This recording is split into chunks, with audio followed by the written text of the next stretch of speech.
Bien, yo le pido permiso, Rolón, porque hoy vamos a hablar de Sigmund Freud. Oh, qué bueno. Así que no de sus teorías, ni del aspecto científico, que es el más importante, por más que yo no desdeñaría su prosa, de las mejores del siglo, seguramente, ¿no? Pero vamos a contar hoy algunas excentricidades y manías de Freud.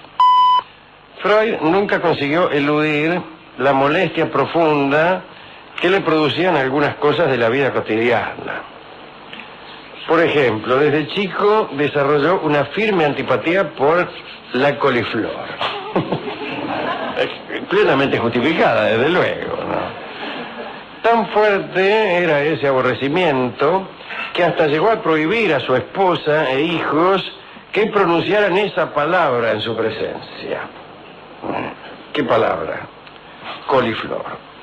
Tampoco podía soportar ver un pollo asado ni comerlo ni hablar, pero tampoco podía verlo. Freud consideraba que el objeto más diabólico jamás inventado por el hombre era el paraguas. No dudaba, según cuenta su hijo, Martín, en empezar a los bastonazos si alguien lo rozaba con su paraguas en algún día lluvioso. También odiaba las bicicletas y decía que debía prohibirse su uso, en especial en los sitios de veraneo. Aseguraba que la velocidad que desarrollaba ese invento era un peligro para la integridad de los paseantes. Odiaba el teléfono y muy pocas veces lo usó, a pesar de que su casa en Viena, tal vez porque era médico, fue una de las primeras en tener línea telefónica.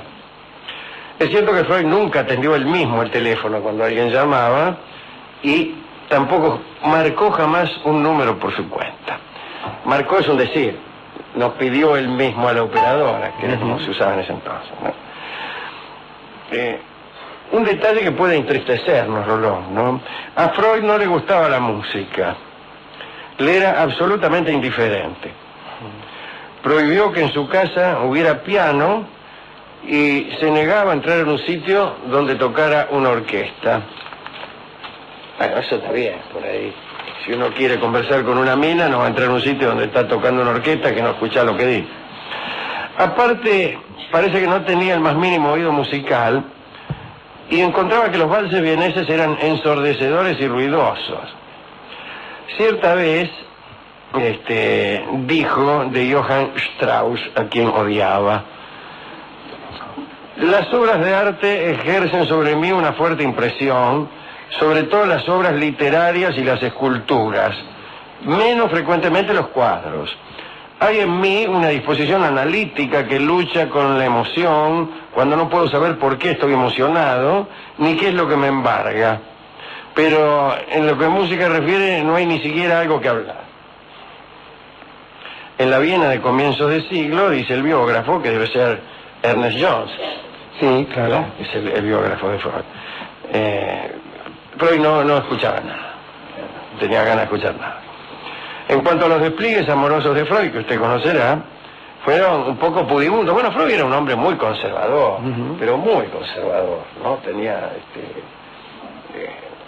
que lo debe saber mejor que yo, pero me parece recordarlo, más allá de lo que diga este informe. Él atendía pacientes de 8 a 13. De 13 a 14, corríjame si me equivoco, de 13 a 14, hora del almuerzo, ¿no? El tipo se hacía servir el almuerzo a todo lo que da, porque después se daba un paseo y después tenía consulta, que no sé lo que sería la consulta, que hablaba con otro macanudo. Sí, probablemente tuviera diálogo con algún otro analista en formación. Claro, de 15 a 16. Después 16, paciente, otra vez, y después a la noche escribía hasta tarde. Así que era un tipo muy metódico y siempre cumplía este mismo horario, incluso los paseos los hacía por los mismos lugares. Tenía los discípulos, a las personas que querían verlo, tenían que esperarlo durante el recorrido en unos lugares que también ya estaban establecidos, que es donde él daba bolilla. Ahí lo esperaba. Así que era un tipo muy conservador en casi todas sus opiniones, ¿no? Incluso en sus relaciones con el judaísmo. Era un judío muy conservador, a pesar de que no era un hombre que creía desde luego no era creyente, pero sin embargo sus procedimientos eran los de un creyente, ¿se entiende esto? Bien, pero era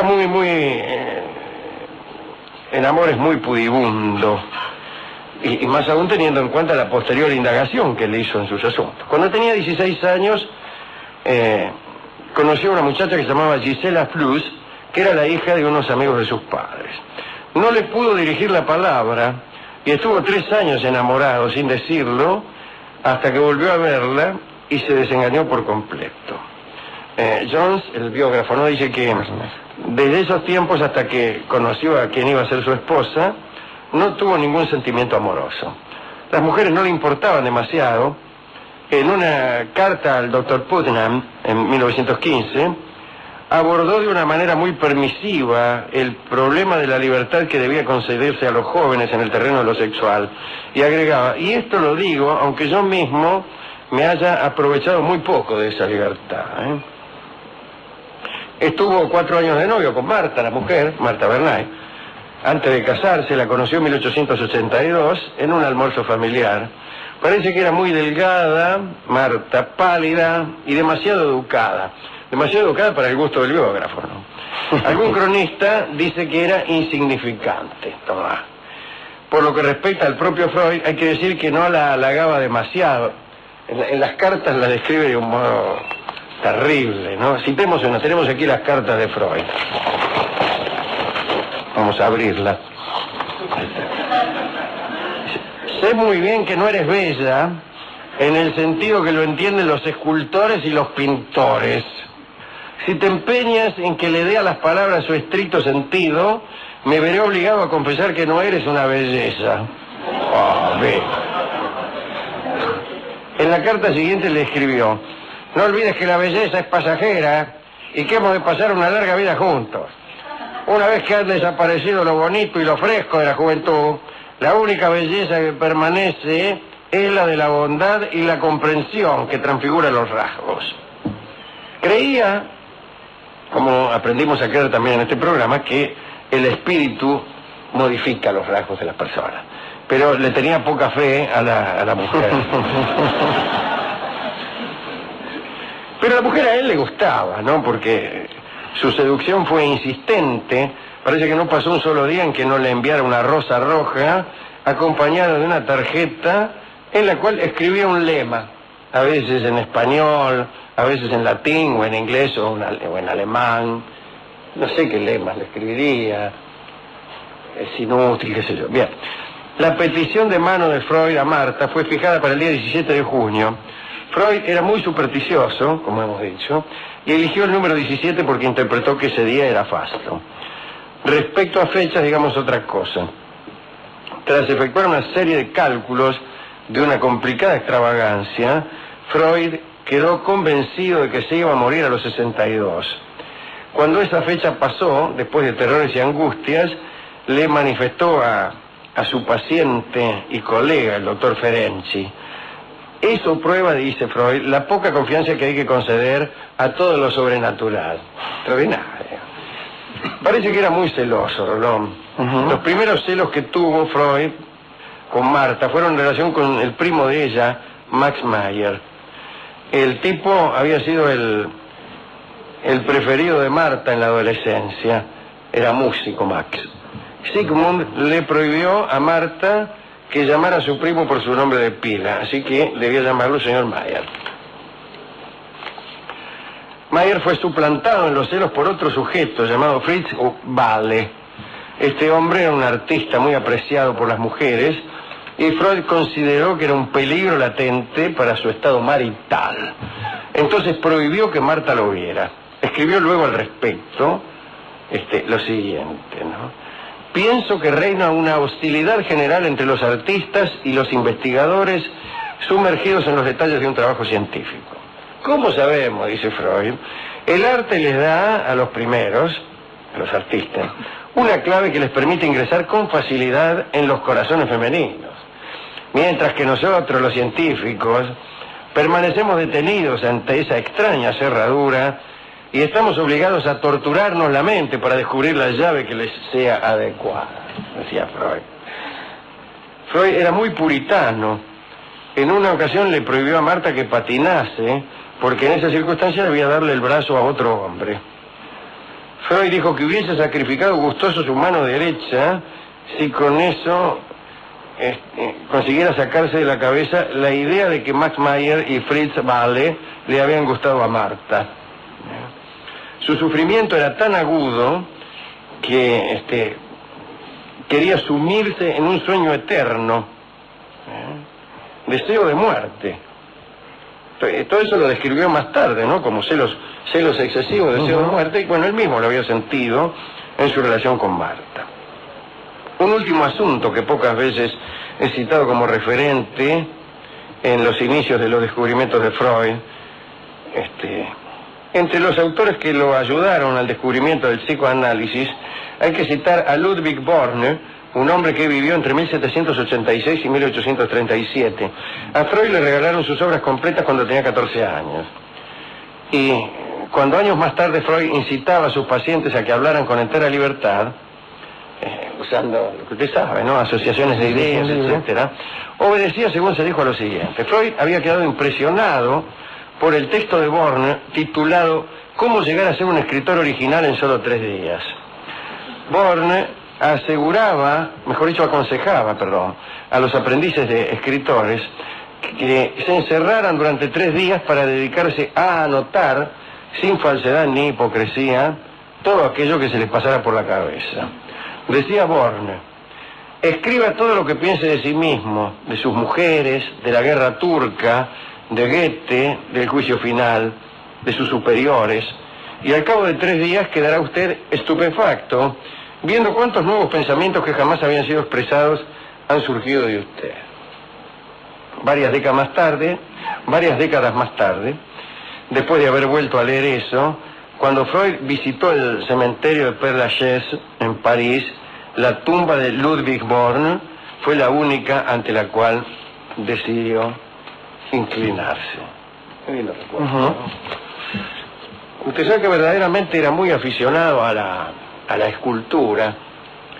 Cuando él estuvo en Florencia en el año 1913, pasó 3 semanas mirando el Moisés de Miguel Ángel y tomando medidas y apuntes y viendo cuáles habían sido los procedimientos del artista, cuáles eran las proporciones que usaba. Le gustaba muchísimo la escultura y despreciaba verdaderamente la música. ¿No? Bueno, y usted sabrá, así como trataba a los hijos, la mujer lo trataba, tenía un trato raro, ¿no? Sí, señor. Él quizá no la respetaba mucho, incluso pensando con medidas actuales, ¿no? Realmente. Ella lo atendía tan bien que por ahí le ponía el dentífrico en el cepillo de dientes, y él se dejaba hacer todas esas cosas, pero incluso debe haber escrito él algo parecido a esto, que ella no entendía mucho de lo que él hacía. Nunca la consultaba ni de otras cosas. Y ella en cambio lo cuidaba en las cuestiones domésticas, y supongo también que con los hijos él tenía una relación muy jerárquica. Sí, tenía una relación muy particular, ¿no? Sobre todo con Ana, quien yo siempre me he reído mucho porque digo, aquel que hizo toda la teoría de esto del Edipo y todas estas cuestiones, un día se enojó con Melanie Klein porque dijo: usted tengo que tomar a mi hija. No, sí, seguro. Sí. No hacía caso de sus propias recomendaciones, pero para nada, en absoluto. Está bien eso, ¿no? Está bien. Bueno, ¿a quién quiere dedicar esto? Bueno, vamos a nuestro amigo Pancho Sierra, desde luego. Claro, Sigmund Freud, a sus amigos. A Ferenczi, ya que usted lo ha nombrado, claro, que era su discípulo, Ernest Jones, su bibliógrafo. Y sus amigos Iresiarcas, sí, los que lo acompañaron hasta que él se peleaba. Más tarde, más temprano. Con Jung, claro. Es terrible su pelea. El suizo, decía él. Sí. Él le decía el suizo porque en realidad casi todos los que integraban el grupo eran judíos. Y él con mucha gracia, decía que el suizo nos va a salvar a todos, porque es nuestro salvoconducto para entrar en la ciencia no judía, ¿no? Pero después se enojó, después le cambiaba, ¿no? Usted sabrá, cambiaban en sus propias obras, había modificaciones donde él nombraba a Jung, después ponía un ex analista. Sí. Sí, incluso usted sabe que Freud era un hombre que antes de dar a conocer sus escritos pasaba mucho tiempo, años a veces, hasta que él los comprobaba, y el único escrito que Freud sacó así, digamos, que lo escribió y lo sacó, es uno que se llama Introducción del Narcisismo, porque justamente era para pelearse con Jung. Entonces, como no tenía tiempo para probarlo y para esperar, y ya era un pésimo enemigo, realmente era un tipo muy rencoroso. Sí, sí, y en buen sentido del humor, ¿no? Cuando para permitirle salir, los nazis le obligaron a firmar como que él había sido bien tratado, él firmó y agregó como postdata: me han tratado tan bien que le recomiendo el nazismo a todo el mundo. Fue un hombre muy valiente también, él murió de cáncer y ya en sus últimos días el dolor era muy grande y querían darle morfina y él dijo que prefería morir atormentado antes que dejar de pensar. Está bien eso. Así que se lo dedicamos a él.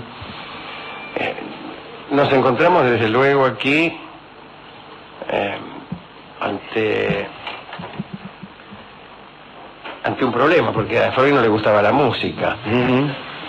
Pero este es un programa de radio que más que espacio maneja tiempo. Claro. Debemos dedicarle alguna poesía. Pero bueno, vamos a traicionarlo y vamos a escuchar un tango freudiano, que es el tango Sueño Querido, ciertamente. El que se consideraba un heredero de José. Sí, señor. Sí. Hubiera soportado siquiera el tema de este tango. Sueño Querido canta Carlos Gardel.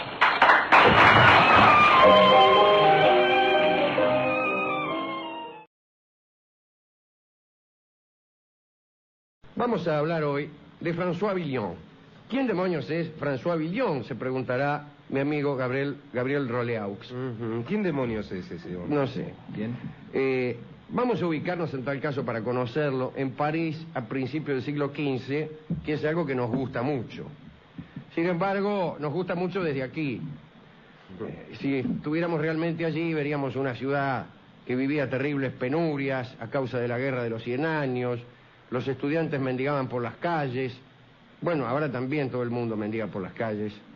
Si no estoy hablando mal de los mendigos, estoy hablando mal de una sociedad que acorrala, algunos los acorrala a la mendicidad, pero otros aprovechan la moda, ¿no? Es muy difícil transcurrir 3 o 4 cuadras en esta ciudad sin encontrarse con alguien que manguee de un modo o de otro, ¿no? Digo esto nada más, no digo ninguna otra cosa. Algunos no tienen otra alternativa, otros tienen otras alternativas, pero resulta más sencillo mendigar, incluso a veces más remunerativo. Sí, más remunerativo, no sé, es todo un tema. Algún día hablaremos en serio. Otros no piden, otros coaccionan. Bien. El caso es que París era una porquería, no estaba Tinelli, no estaba la gente del mundial, los japoneses. Solo en París en un año la peste bubónica llevó a la tumba a 50.000 personas. Los suburbios se veían asaltados por lobos hambrientos en el suburbio, que devoraban a hombres y mujeres. Imagínense, usted se baja de la estación Caseros, lobos hambrientos que lo comen. Está bien que se lo come un perro a uno, pero un lobo. Bueno, en aquel lugar y por esos tiempos nació François de Montcorville, conocido como el más importante baladista y poeta del siglo XV. Era el año 1431, sus padres eran muy pobres. Para poder alimentarse, François había empezado, antes de cumplir los 10 años, a afanar en los comercios vecinos. El padre de Francisco murió cuando él tenía 12 años, la madre desesperada lo dejó en la casa de un pariente lejano, el párroco, Guillermo de Villon, y fue él, el párroco, quien le dio su apellido. E incluso con la esperanza de hacerlo cura, François lo anotó, lo matriculó en la Universidad de París, la enseñanza era allí religiosa, y se recibió de bachiller y maestro el pibe, ¿eh? Dejó la universidad hecho un erudito de primer orden, sabía muchísimas cosas, y también se había convertido en un gran escritor. Y a decir verdad, y esto es lo extraño, la vida de François Villon se dividía entre los libros y los chorros. Sus mejores amigos, Colin de Caillé y Ranier de Montigny, eran chorros. El primero era hijo de un cerrajero que había heredado la habilidad de su padre, no tanto para reparar cerraduras, sino para abrirlas por la fuerza. A punto que se había transformado en la ganzúa más importante de todo París, el crocheté. El otro, Ranier, era ratero, asesino, profanador de iglesias, chorro de altares, pero aquellas amistades no le duraron mucho a François Villon, no por desamor, ni por haberse apartado de ellos, sino porque los ahorcaron a sus dos amigos después de un intento de robo en la Sorbona, en el que François no participó porque no le habían avisado. Según el biógrafo que consultamos, Villon tenía el siguiente aspecto. Era esquelético, muy alto, nervioso, escurridizo, seco y negro. Dividía el día en 3 etapas. Las mañanas para dormir, las tardes para escribir, y las noches para afanar. Y también para divertirse, que creo que era la misma cosa para él. Solía visitar lugares como la Taberna de la Mula o la Espada de Madera para gozar del vino y de las mujeres. En vano su tutor, el pobre Guillermo de Villon, el que lo anotó en la universidad, le imploraba que pusiera fin a aquella vida disoluta. Y así la noche del 5 de junio de 1455, durante la celebración de la fiesta de Corpus Christi, Villon, en un voluntarioso intento por salvarse del infierno que lo amenazaba, pensó en enmendarse, en dejar el choreo y la farra y dedicarse por entero a la escritura. Pero no pudo, porque ese mismo día, inmediatamente después de haber tomado esta decisión, terminada la cena, salió a deambular por las calles, llegó a la Taberna de la Mula, pero no entró, se sentía hastiado de tanta vileza. Se sentó al otro lado de la calle y en un momento se le acercaron una joven hermosa y un cura, que empezó a recriminarle a Villon el haber llevado a la muchacha a la más tempestuosa lujuria. Entonces el escritor y el cura empezaron a discutir, pelearon, y al rato el cura yacía herido mortalmente de una puñalada. Y Villon quedó desfigurado porque el cura le partió el labio superior de una cuchillada. Así que mira, el tipo se había querido enmendar, justo viene el cura acompañando a una chica que parece que había andado con Villon, y este le había aconsejado mal o algo. Bueno. Pero afortunadamente para él pudo escapar de la horca. El cura, el moribundo, antes de expirar, lo libró y perdonó de culpa, que, tal como funcionaba el derecho en aquellos tiempos, era eficaz. No obstante, París ya no era un lugar seguro para Villon, así que el tipo agarró y se las tomó. Digo yo. Bueno, un tiempo más tarde, ya en la campiña, rajó para las afueras de París, Villon se convirtió en miembro y jefe de una banda. Una banda de un hermoso nombre, la Banda de los Caballeros del Puñal. Unos asesinos que tienen la delicadeza de ponerse un nombre, y un nombre tan bello, no pueden ser tan malos. No pueden ser tan malos. Son un poco inteligentes al ponerse ese nombre. No defiendo a los asesinos. Digo, si estos asesinos tuvieron esa delicadeza, tan malos no eran tan estúpidos. Y si no eran tan estúpidos, no eran tan malos. Yo le tengo mucho miedo, pero mucho, a los estúpidos. Tengo miedo que me asalte un estúpido. Un estúpido te mata por 2.50. Claro. El malvado inteligente sabe lo que le conviene, y es un buen chorro. Cuando te asalta un estúpido, ahí perdiste. estúpido. No hay manera de explicarle que le vas a explicar, el tipo tiene un revólver. Bien. Además, tratar de explicarle a un ladrón una cosa realmente invierte los tantos. El estúpido es uno, ¿no?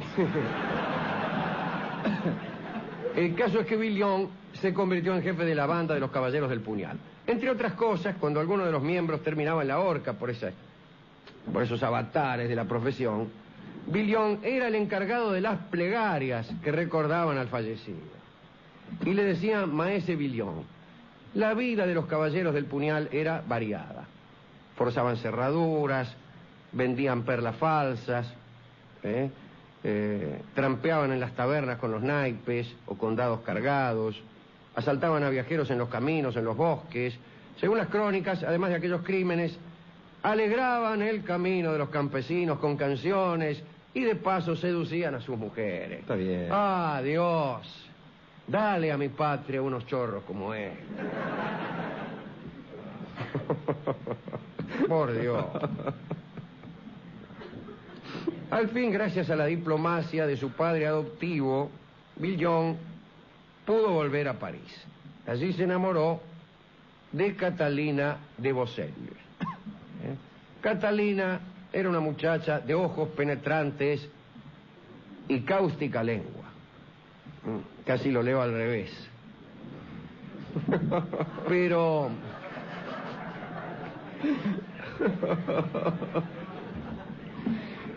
no le fue bien al pobre François. Ella se entregó a sus brazos, gozó de su literatura. Mal te veo. Y luego lo abandonó por un amante más rico y poco versado en letras. Así que bueno. Y dicen que la humillación sufrida por el pobre Villon fue la comidilla de Lampa parisina. Todo el mundo, ¿viste lo que le pasó a Villon? Todos se reían de él, y decidió abandonar una vez más París. La cena de despedida que le brindaron algunos amigos en la taberna de la Mula terminó mal. Naturalmente. Con las cabezas saturadas de alcohol, los muchachos tramaron algo como fin de fiesta y pronto se vieron 5 sombras silenciosas que se perdían en dirección del Colegio de Navarra. Habían decidido asaltarlo. Y así fue. Saltaron los muros, ingresaron en los aposentos del rector y a golpes de espada se llevaron el oro y las reliquias del lugar. Villon y sus amigos se separaron y el escritor se dirigió a Anjou. Temeroso de la Guardia Real, durmió casi un año en graneros abandonados, a veces se perdía entre los labradores y los divertía con versos satíricos y bellas canciones. Parece que Villon cantaba maravillosamente bien. Y así siguió arrastrando sus pies llagados en el polvo y en el barro, siempre rajando de la justicia. Cada tanto iba preso, pero por pequeños robos que cometía en los pueblos, ¿no? Y nadie sabía quién era él, ni de dónde provenía. El caso es que la humedad de aquellas celdas lo consumió y pronto enfermó de tuberculosis. En 1461 lo apresaron por irse sin pagar de una taberna ruinosa, por un pagadiós. Y esta vez no tuvo suerte.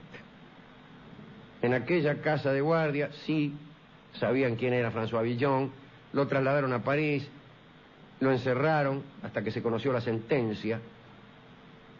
Fue en la cárcel que Villon escribió sus obras más importantes, El Pequeño Testamento y El Gran Testamento.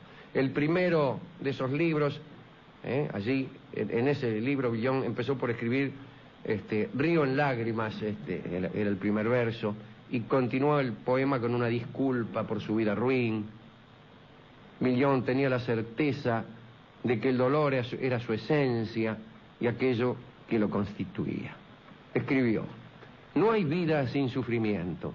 Los hombres, ya sean ricos, pobres, mendigos o ladrones, todos llegan a la mismísima pena.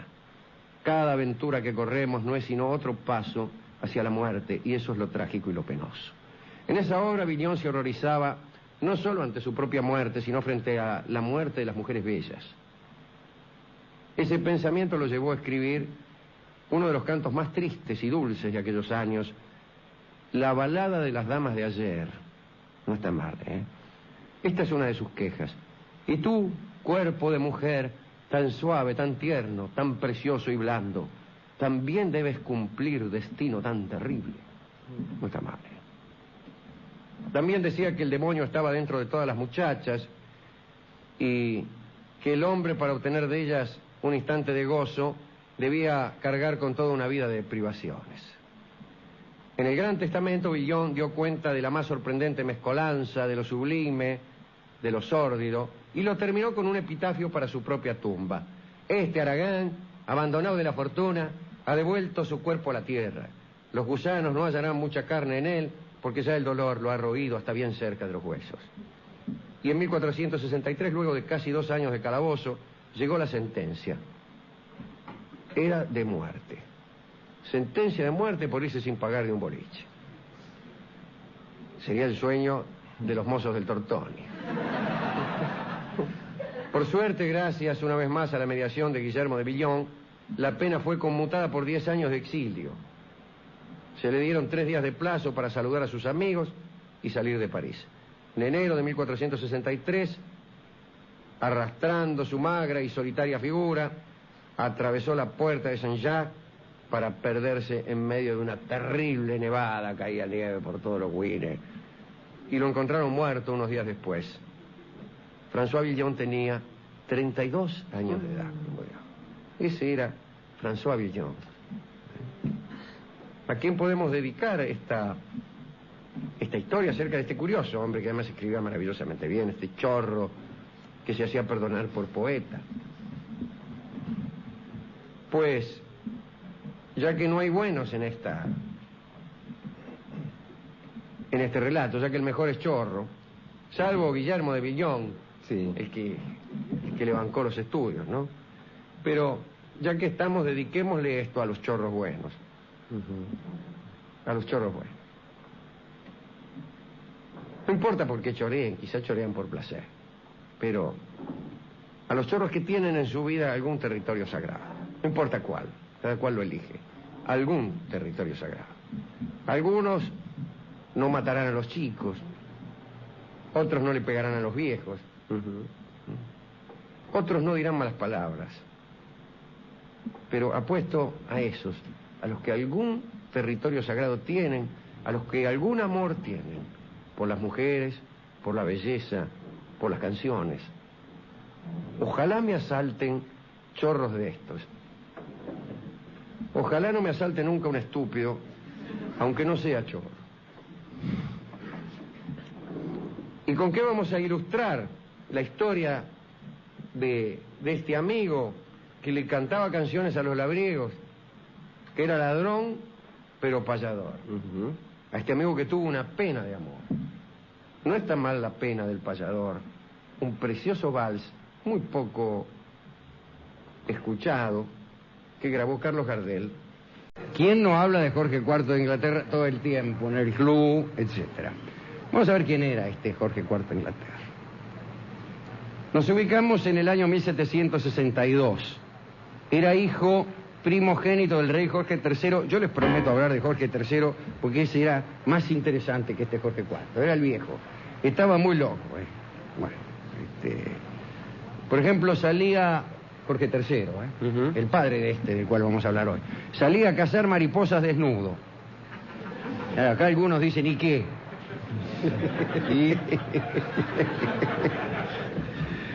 En el Parque Saint James, mientras cientos de cortesanos, mientras él trataba de atrapar mariposas, trataban de cazarlo a él para meterlo adentro.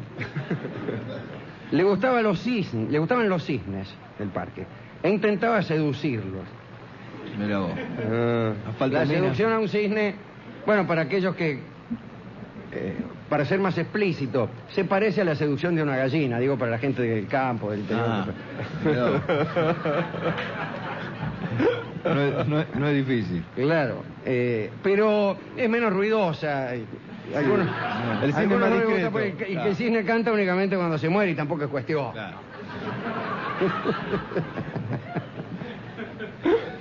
Bueno, pero el caso es que este sí los mataba porque él, si los cisnes no venían cuando él los llamaba, se les subía encima y los mantenía bajo el agua hasta que se ahogaban.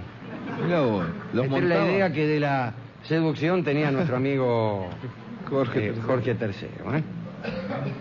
En el Parlamento también decía cualquier cosa, en realidad no se entendía muy bien lo que él decía.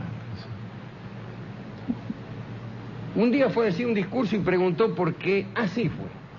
El tipo que le hacía los discursos, discúlpeme, le fue a presentar un discurso que le había preparado a Jorge III. Estamos hablando ahora entre nosotros. Y Jorge III le preguntó por qué en el discurso no se decía nada de los cisnes. En el discurso de apertura de las sesiones del Parlamento. Y entonces el tipo lo tuvo que modificar, el hacedor de discursos, tuvo que modificar la charla que iba a dar Jorge III ante la Cámara de los Lores y la Cámara de los Comunes, poniendo ahí un apartado donde se solicitaba que se opóngale, que cuidaran a los cisnes, o que construyeran no sé qué para cuidarlos, o que trajeran más cisnes a los parques, alguna gilada de eso. Nadie se le acercaba a Jorge III porque cuando empezaba a hablar no paraba nunca y consideraba una ofensa mortal que el interlocutor se fuese. Le estoy hablando de 10 horas, ¿eh? Ajá. Le estoy hablando de charlas de 10 horas. Empezaba y no se entendía además lo que decía. Le pondría algún ejemplo, pero no puedo. De amigos, yo de esos que vienen y Sí. empiezan a hablar y no se van. Bueno.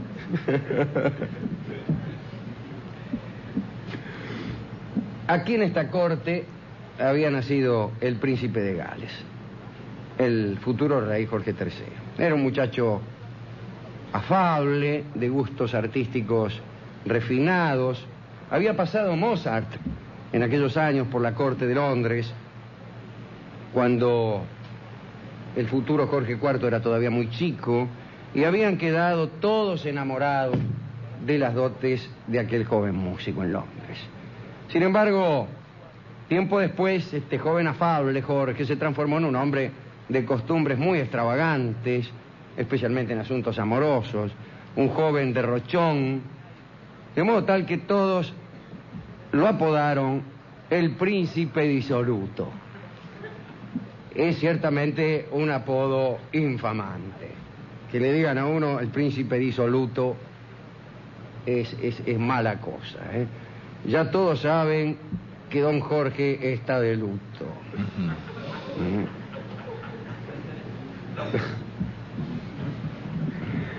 Bien, es disoluto. Disoluto. Bien.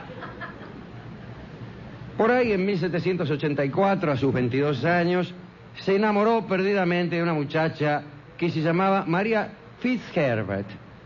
La mujer era 2 veces viuda, que ya es decir, y bastante mayor que él, la Fitzherbert, pero mantenía una hermosura deslumbrante, y según dice el cronista Longfolk, tenía un escote que hacía de su blusa una insignificancia. Desafortunadamente había obstáculos insuperables para el matrimonio. Siendo plebeya, la señora Fitzherbert estaba por debajo de la posición del príncipe y además era católica y le estaba prohibido casarse con un heredero al trono, y además como Jorge era menor de 25 y su padre vivía, no podía casarse sin el consentimiento de su padre, que a esa altura, se imagina, el loco andaba por ahí atrás de los cisnes, no entendía nada, pero negaba todo. Así que era loco, pero no estúpido. Creo que no estaban las cosas como para que se casaran Jorge y la Fitzherbert. Pero Jorge estaba desesperado, ¿no? Como no se podía casar, esta señora, María, se había negado a ser solamente la amante del príncipe. Y como último recurso, para persuadirla de que volviera a revolcarse con él, el muchacho fingió un intento de suicidio. Hay que decir que fingir un intento de suicidio es relativamente fácil, porque bastaba con mandar a uno de sus mensajeros a que le dijera a la mina que había intentado suicidarse. Es decir, se podía fingir cualquier cosa a través de los mensajeros que iban y decían lo que uno les pidiera. Cuando ella llegó a Londres, vivía un poco alejada de la ciudad, bueno, encontró al príncipe escuchando música, rodeado de las mujeres más atrevidas del reino. Claro, cuando lo vio ahí con todas las minas, dijo, y este se quería suicidar. Y se enojó y se fue de Inglaterra, huyó de Inglaterra María Fitzherbert. Entonces Jorge se desesperó todavía más, como suele ocurrir cuando una viuda con semejante escote huye de Inglaterra. Y le pidió al rey, al loco Jorge III, vivir en el extranjero, pretextando, qué sé yo, una necesidad de ahorrar alguna cosa. Y el rey negó la petición. Luego de un año de cartas encendidas, me refiero a que eran cartas muy amorosas, ¿no? Jorge pudo convencer a María Fitzherbert para que volviese a Inglaterra. Y así, en 1775, en diciembre, se casaron, repito, se casaron en secreto, en la sala de la Casa de la Mena. El clérigo que los casó recibió un dinero y la promesa de ser nombrado obispo cuando Jorge subiera al trono. La pareja siguió viviendo separada, ¿no?, para mantener las apariencias. Pero esta boda clandestina no puso fin a las andanzas de Jorge. Él pensó que le hacía falta una boda oficial. Y entonces le dijo a sus padres que deseaba llevar un estilo de vida más propio, en fin, que deseaba casarse. Y se fijó en una muchacha llamada Carolina, la hija del duque de Brunswick, y prima hermana suya de Japa, ¿no? Pero bueno, eso era muy común entre las familias reales. La reina, la mujer de Jorge III, Carlota, se indignó. Carolina es una mujer que no recomiendo para nada. Parece que la minita era tan apasionada, por decirlo así, más aún que los cisnes, que el viejo no la dejaba salir sin alguien que la cuidara y un cinturón de 6 vueltas. Tenía contratadas institutrices para que la vigilaran en los bailes de la corte, para que no se pusiera en ridículo por las indecentes conversaciones con los hombres. Oh. Lo mandaron a pedir la mano a uno, a Lord Malmesbury, se llamaba el tipo, y le mandó una carta al príncipe, el que fue a pedir la mano. Dijo, voy a hacer una descripción de la princesa. Es regordeta y de cara más bien grande, alegre y risueña, presenta 4 dientes de menos.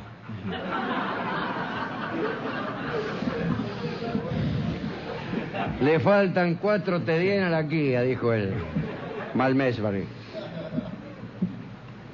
El padre de Carolina afirmaba que su hija no era tonta, el de Brunswick, sino más bien inmadura y dada a hacer comentarios faltos de tacto, como por ejemplo, ¿quién es el pelado ese? Llegó a Inglaterra, Carolina, la recibe la condesa de Jersey, que era además amante del rey Jorge, así que ya empezamos mal. La tipa que la fue a recibir, no del rey Jorge, del príncipe Jorge, perdón, que es el que se casaba. Todavía estaba vivo Jorge III, que andaba ahí haciendo locura, pero estaba vivo. Una de las amantes del que sería después Jorge IV la va a buscar a Carolina. Cuando le fue presentada a Jorgito, no le gustó. Hizo así, la abrazó cortésmente y después vomitó. Carolina se sentía tan poco atraída por Jorge como Jorge hacia ella. Jorge era gordo, solía llevar siempre una botella de brandy en la mano. Esa era una buena descripción de Jorge. A los 3 días tuvo lugar la boda y Jorge estaba tan borracho que tuvo que entrar sostenido por 2 chambelanes. Los esfuerzos por mantenerlo parado fueron memorables. Al día siguiente el heredero estaba decaído, enfermo, convencido de que iba a morir, y escribió un testamento en el que legaba toda su fortuna a Mary Fitzherbert, su primera e ilegal esposa. A Carolina le legaba un chelín. Sin embargo, Jorge no se murió y pronto tuvo una hija junto a Carolina. Parece que fue el fruto de su único encuentro, que fue la noche de bodas. Después no se estrecharon nunca en el más mínimo abrazo. Incluso se trataban por correspondencia y sellaron un pacto en el cual se comprometían a no tratar de engendrar otro heredero, ni siquiera en el caso de que su hija falleciera. Así que se gustaban muchísimo. En el verano de 1797, Carolina se instaló en una casa de campo a varias horas de Londres y allí se rodeó de jóvenes oficiales de la Marina, cuyo entusiasmo es proverbial, y también de políticos y escritores. Y Jorge también. No digo que se rodeó de oficiales de la Marina, pero que también se divertía.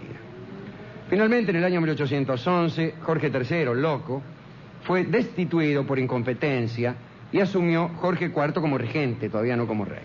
Lo primero que hizo fue expulsar a Carolina del reino. Ese es su marido, ¿eh? Carolina regresó a Brunswick y se entregó a los placeres más mundanos, que son los mejores, ¿no?